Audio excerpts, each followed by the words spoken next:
passe à Bouygues, dans les valeurs boursières.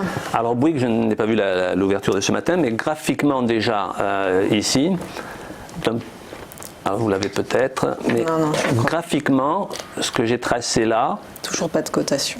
Voilà. Donc là aussi, on est en chandelier japonais hebdomadaire. Et on a une figure en double sommet, que les chartistes connaissent bien, double sommet dont la ligne de coup est ici la ligne horizontale en rouge, qui passe sur les 35,39 €.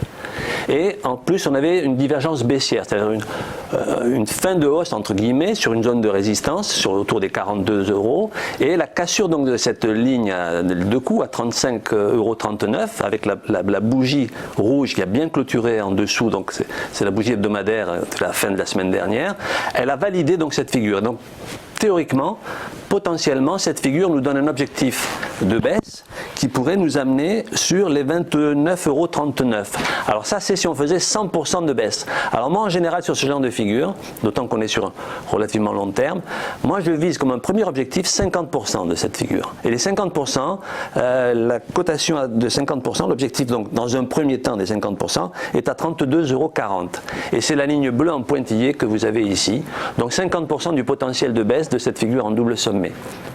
Donc dans un premier temps 32,40 et à plus long terme, mais évidemment ça réduit la probabilité à plus long terme 29,39 €. Donc tendance baissière, retournement baissier de Bouygues qui avait bien tenu jusqu'à il y a quelques semaines.